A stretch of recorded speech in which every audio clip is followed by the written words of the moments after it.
wabarakatuh. Perkenalkan kami dari kelompok 6. Pada kesempatan kali ini kami akan melaporkan hasil dari tugas wawancara dan observasi profesi di bidang teknologi informasi dan komunikasi. Sebelumnya kami ingin berterima kasih kepada dosen pengampu yaitu Ibu Dwi Reski Anandari Sulaiman, Sarjana Psikologi MSI. Sebelumnya perkenalkan nama saya Reza Apriansya Putri dengan NIM 230210500009.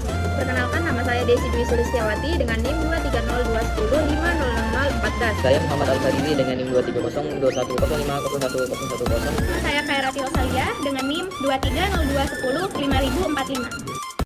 Pada kesempatan kali ini saya akan membacakan profil dari narasumber kami yaitu Muhammad Nur Alif atau biasa disapa dengan Alif. Kemudian beliau berusia 21 tahun dan pendidikan terakhir beliau yaitu di SMK 5 Makassar. Dan sekarang beliau sedang menempuh pendidikan di Universitas Indonesia Timur dengan jurusan Ilmu Komunikasi. Kemudian beliau saat ini bekerja di perusahaan PT Inet Global Indo. Kemudian jabatan beliau yaitu Network Engineer dan bidang perusahaan beliau yaitu penyediaan layanan internet atau ISP. Selanjutnya ada hasil wawancara yang akan dijelaskan oleh rekan saya. Baik, selanjutnya saya akan memaparkan ringkasan hasil wawancara kami dengan narasumber. Narasumber kami adalah seorang network engineer di PT Inet Global Indo dengan pengalaman 2,5 tahun. Tugas utamanya yaitu merancang dan mengembangkan jaringan, mengonfirmasi dan mengelola perangkat jaringan, keamanan dan proteksi jaringan, pemantauan dan pemeliharaan jaringan, mengatasi masalah atau troubleshooting, dan mengelola infrastruktur cloud dan virtualisasi.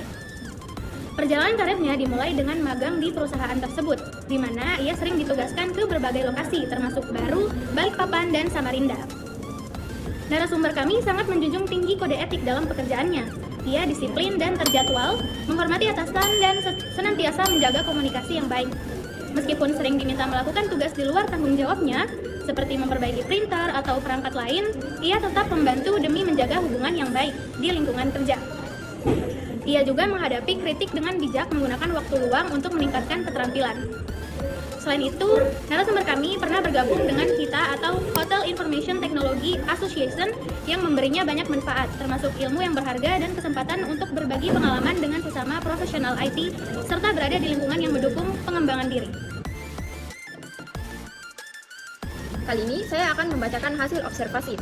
Berdasarkan hasil wawancara yang telah kami lakukan dengan narasumber, saya akan memaparkan hasil observasi yang kami dapatkan terkait profesi di bidang teknologi informasi dan komunikasi. Yang pertama, lingkungan kerja dan tanggung jawab. Lingkungan kerja menuntut tingkat disiplin yang tinggi, terutama dalam pemantauan jaringan, pemeliharaan, serta troubleshooting masalah jaringan. Pekerjaan ini juga menuntut fleksibilitas karena seringkali narasumber harus bertugas ke berbagai daerah untuk menyelesaikan tugas yang berkaitan dengan infrastruktur jaringan. Yang kedua, penerapan kode etik dalam profesi. Narasumber berusaha menjalankan tugasnya dengan penuh tanggung jawab, meskipun terkadang ada tugas tambahan yang tidak termasuk dalam deskripsi pekerjaan. Dalam menghadapi teguran atau kritik dari atasan, narasumber bersikap profesional dengan menjadikannya sebagai bahan evaluasi untuk perbaikan diri. Yang ketiga ada keanggotaan dalam organisasi profesi. Narasumber pernah bergabung dengan HITA atau Hotel Information Technology Association, sebuah komunitas yang mewadahi para profesional IT di Sulawesi Selatan.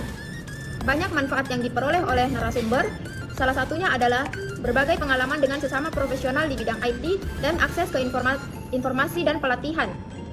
Yang keempat, atau yang terakhir, ada tantangan dalam profesi. Profesi network engineer memiliki tantangan utama dalam memastikan jaringan tetap stabil dan aman dari gangguan atau ancaman cyber. Tuntutan mobilitas tinggi menjadi salah satu aspek yang harus dihadapi oleh narasumber, terutama dalam hal penugasan ke berbagai daerah. Di sini saya akan melanjutkan presentasi di bagian analisis dan kesimpulan. Dari hasil wawancara dan observasi yang telah kami lakukan, dapat disimpulkan bahwa profesi network engineer memiliki peran penting dalam menjaga stabilitas dan keamanan jaringan di suatu perusahaan. Narasumber menunjukkan bahwa pekerjaan ini tidak hanya memerlukan keterampilan teknis yang kuat, tetapi juga disiplin dan tanggung jawab yang tinggi dalam menjalankan tugas. Kode etik profesional diterapkan dalam bentuk menjaga komunikasi yang baik dengan atasan, menerima kritik sebagai bahan evaluasi, serta berusaha meningkatkan kompetensi secara mandiri. Salah satu tantangan utama dalam profesi ini adalah tuntutan mobilitas tinggi serta tanggung jawab dalam memastikan infrastruktur jaringan tetap berjalan dengan baik. Selain itu, keanggotaan dalam komunitas profesional seperti kita memberikan manfaat besar bagi pengembangan keterampilan dan wawasan di bidang teknologi informasi. Dengan adanya komunitas ini, para profesional dapat bertukar pengalaman, mengakses pelatihan eksklusif, serta memperluas jaringan kerja. Meskipun keterlibatan dalam organisasi profesi dapat membantu meningkatkan kompetensi, narasumber membuktikan bahwa profesionalisme juga dapat dijaga melalui pembelajaran mandiri dan komitmen terhadap standar kerja yang baik. Keberhasilan dalam profesi network engineer tidak hanya bergantung pada kemampuan teknis, tetapi juga pada etika kerja, sikap profesional, serta kemauan untuk terus belajar dan beradaptasi dengan pengembangan teknologi. Baik, selanjutnya saya akan melanjutkan bagian kajian pustaka. Dalam bidang TIK, kode etik sangat penting untuk menjaga profesionalisme dan tanggung jawab kerja. Berdasarkan kode etik IEEE dan ACM, ada beberapa prinsip utama yang harus dipatuhi oleh para profesional di bidang ini. Seperti pertama, kepentingan publik. Setiap keputusan yang diambil harus mengutamakan kepentingan masyarakat. Kedua, integritas dan kejujuran. Harus bekerja dengan jujur dan tidak menyesatkan pelanggan dan pengguna. Ketiga, kerahasiaan dan privasi, yaitu wajib menjaga data dan informasi yang bersifat rahasia. Keempat, keadilan dan non-diskriminasi, yaitu tidak boleh melakukan diskriminasi dalam bentuk apapun. Kelima, tanggung jawab profesional, yaitu selalu berusaha meningkatkan keahlian dan berkontribusi secara positif dalam pekerjaan. Keenam, kepatuhan terhadap hukum atau mematuhi regulasi dan hukum yang berlaku di industri TIK. Kode etik ini sangat penting diterapkan di lingkungan kerja, termasuk di PT Inet Global Indo. Dengan menerapkan etika kerja yang baik, maka akan tercipta lingkungan kerja yang lebih sehat dan profesional. Refleksi dan saran. Setelah mempelajari profesi ini, kami jadi lebih memahami bahwa dunia kerja di bidang TIK tidak hanya soal skill teknis, tetapi juga soal etika, komunikasi, dan kerja sama tim. Kami juga menyadari bahwa untuk menjadi profesional yang sukses, kita perlu terus belajar dan memperluas jaringan melalui komunitas atau organisasi profesi.